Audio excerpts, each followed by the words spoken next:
आज बच्चों हम आपका एसिड बेसिस एंड साल्ट का पार्ट नंबर 12 को डिस्कस करेंगे। यह बेटा आपका लेसन का लास्ट पार्ट है। इसके अंदर हम डिस्कस करेंगे प्लास्टर ऑफ पेरिस।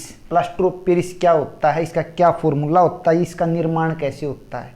तो इसको शॉर्ट फॉर्म हम लिख सकते हैं POP। क्या लिख सकते हैं इसको शॉर्ट फॉर्म में हम POP। चल गया पता बेटा। इसका फॉर्मूला पहले हम लिखेंगे भाई, फॉर्मूला क्या होता है इसका। Formula CaSO4 of H2O, calcium sulphate hemihydrate. आपको एमीहाइड्रेट बोलेंगे हम। यहां पर देखें बेटा, अब इसका IUPAC नेम, IUPAC नेम क्या है इसका। यहां क्या बेटा, कैल्शियम लिखो, कैल्शियम सल्फेट एमीहाइड्रेट। IUPAC नेम इसका बेटा कैल्शियम सल्फेट एमीहाइड्रेट, जो स्टार्टिंग में आपको नाम दिया गया है प्लास्टर ऑफ पेरिस, POP, जिसको हम शॉर्ट फॉर्म में हम बोलते हैं। ये आपका कॉमन नेम है। अब इसका निर्माण कैसे होता है, ध्यान दें यहां पर भाई, प्रिपरेशन।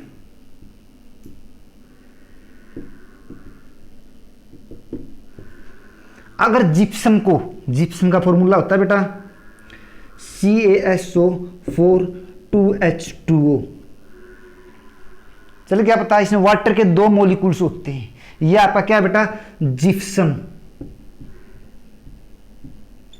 इसको तुम अगर ईट कर देते हो कितने पर, 373 केल्विन पर। चल गया पता। इससे ज्यादा करोगे आपका अलग रिजल्ट आएगा। आपको डेड बर्न्ट प्लास्टर आपको प्राप्त हो जाएगा, डेड बर्न्ट प्लास्टर। हमने कंडीशन है 373 केल्विन पर इसको क्या करना है, ईट करना है। ईट करोगे तो यह आपको प्राप्त हो जाएगा कैल्शियम सल्फेट एमीहाइड्रेट। यहां पर वाटर के 2 मॉलिक्यूल्स थे, हाफ जा चुके हैं, तो आपका लगभग डेड हम बोल सकते हैं 3/2H2O। आपके डेड मॉलिक्यूल्स किसके बचे हुए हैं, वाटर के बचे हुए हैं। इससे में क्या प्राप्त होगा बेटा, ये आपका POP में प्राप्त हो गया। ये थी इसकी प्रिपरेशन। चल गया। पहले हमने डिस्कस किया प्लास्टर ऑफ पेरिस का formula, calcium sulphate CaSO4 of H2O।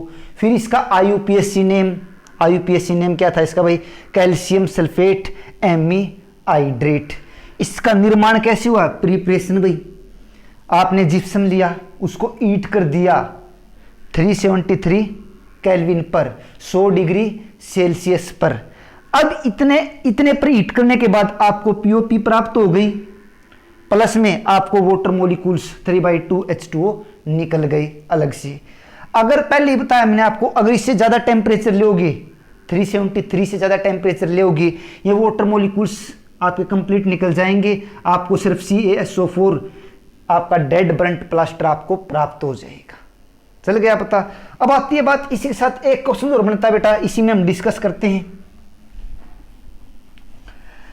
Plaster of Paris को can be stored in, plaster of Paris can be stored in moisture proof container. Plaster of Paris को वायुरोधी बर्तन के अंदर क्यों रखा जाता है। तो नंबर 1 बात सुनो, अगर प्लास्टर ऑफ पेरिस को तुम, ध्यान दे इसका फॉर्मूला है भाई ऑफ H2O, अगर इसको तुम वायुरोधी बर्तन के अंदर नहीं रखोगे, मॉइस्चर प्रूफ कंटेनर के अंदर नहीं रखोगे, तो अगर बाहर रखोगे इसको तो क्या है, ये वाटर मॉलिक्यूल्स के साथ, वेपर के साथ रिएक्शन कर जाएगा। तो रिएक्शन करके आपका एक हार्ड मास सब्सटेंस बना देगा, दोबारा ये जिप्सम बना देगा। क्या बना देगा भाई, जिप्सम, हार्ड मास सब्सटेंस बना देगा। तो इस बात को भी आपने ध्यान रखना है, ये उसकी अपोजिट रिएक्शन है। अब इसके हम यूजेज डिस्कस करते हैं बेटा।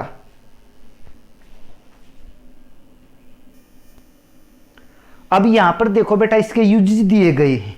जो यूजेज हैं, first, it is used for making toys, decoration and statues.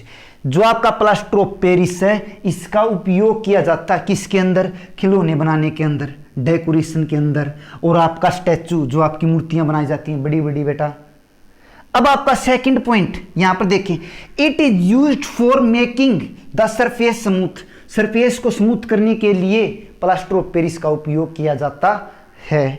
Third point देखें बेटा, यहां पर इसका उपयोग जो सीमेंट बनाते हो उसके इंग्रेडिएंट, जो कच्ची सामग्री होती है उसके तौर पर किया जाता है। It is used as an ingredient of cement, ingredient के तौर पर उपयोग किया जाता है किसके अंदर भाई, सीमेंट के अंदर।